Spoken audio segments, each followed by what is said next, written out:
Good morning. Happy Saturday. When I am recording this is Saturday. Today is the day that I was going to plant my garden.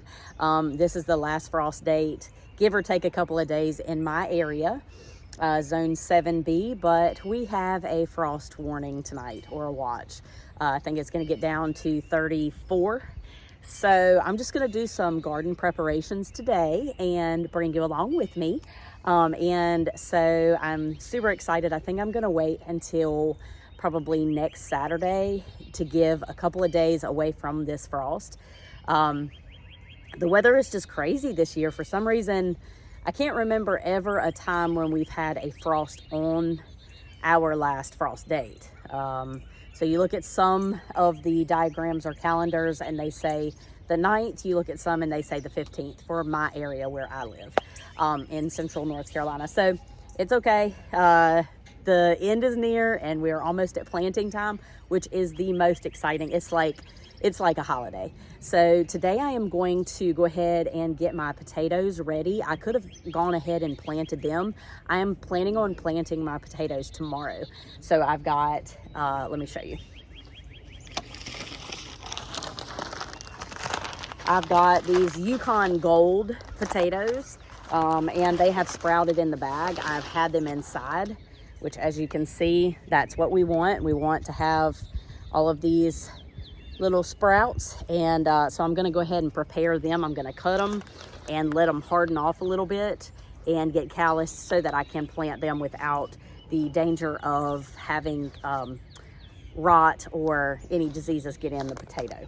So I'm going to take you along as I do that, and then not sure what I'm going to do today. May go try and find a cattle panel. I'm not sure on that, but for now I'm going to stick with my potatoes.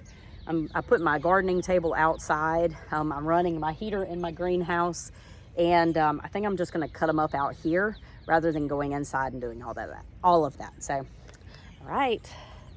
Oh, and something I forgot to tell you that I'm going to do, I'm going to finish putting up my 10 pie plates around my garden. I put them across the front and only one of 6 survived.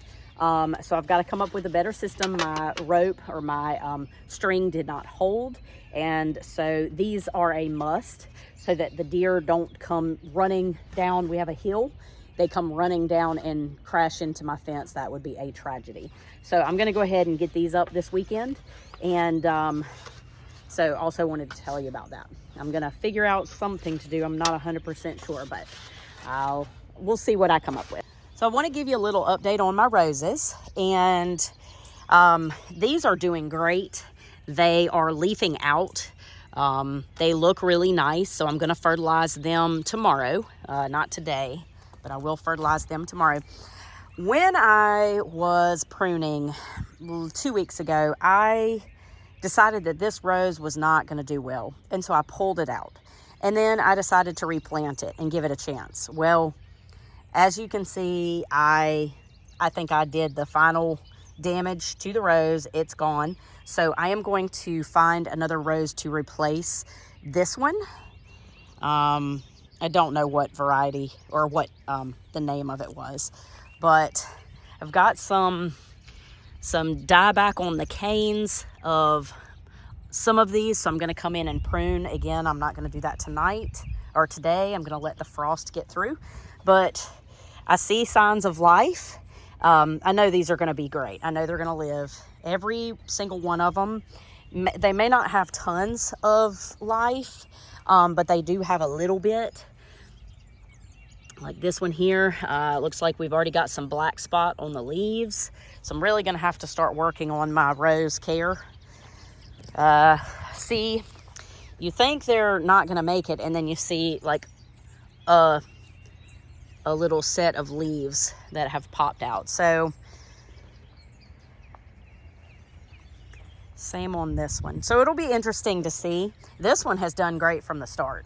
This one is happy, which is great. So update on the rose is there really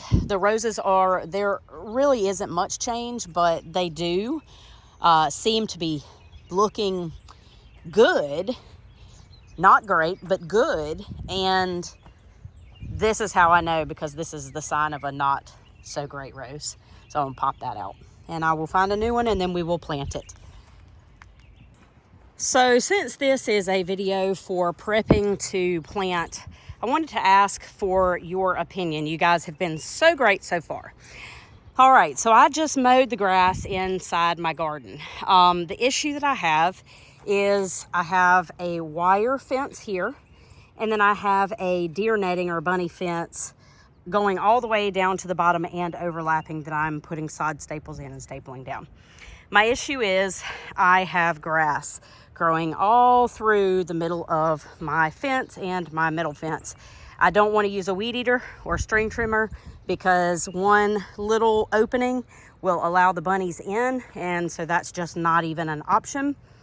And so I think what I'm going to do, unless you guys have a better suggestion, is I just mowed as close as I could with a push mower on both sides, and I think I'm just going to have to kill the grass all the way around, do a band about a half a foot wide to eliminate the need to do this every time. So does anybody else have any ideas on what I could do to not have it look like this? I cannot stand tall grass like this, so I will not be able to just leave it.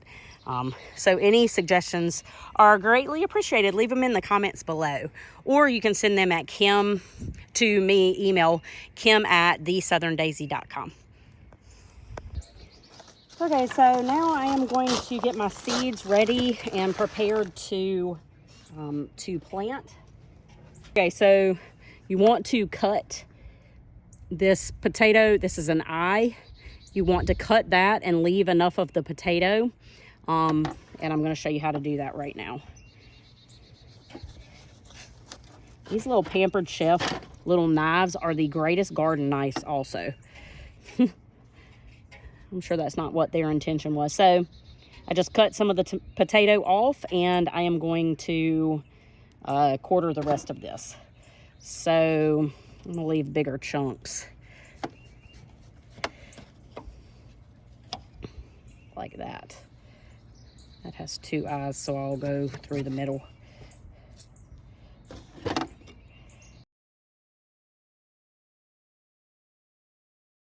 All right, so I have a ton of potatoes that are going to be great. I also have been rooting this sweet potato.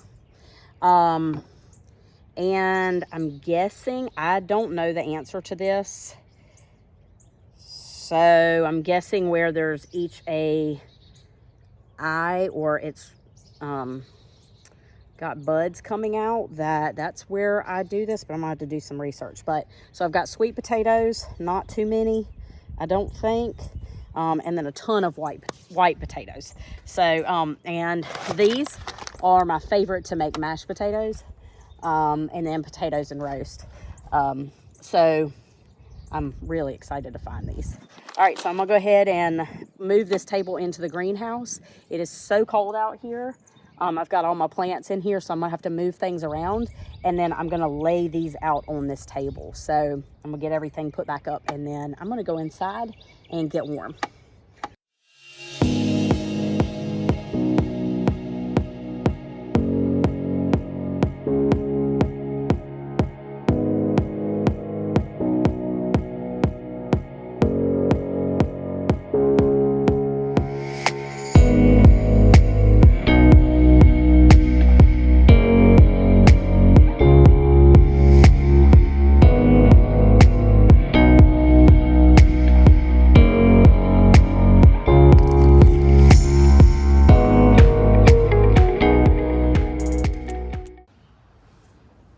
I realize I am pretty late to be starting seeds, but these are the ones that have to have, you know, no chance of frost. And so I thought maybe I could just start some seeds and just see what happens.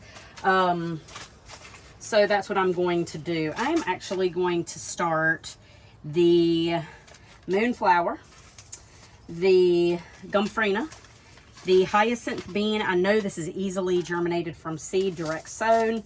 but I really need this plant to grow.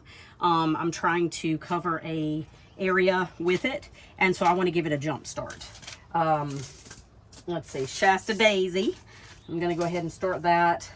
My dahlias. I'm going to go ahead and start my watermelon seeds. And maybe a little bit of everything. I'm not 100% sure. So I'm just going to play, and yeah,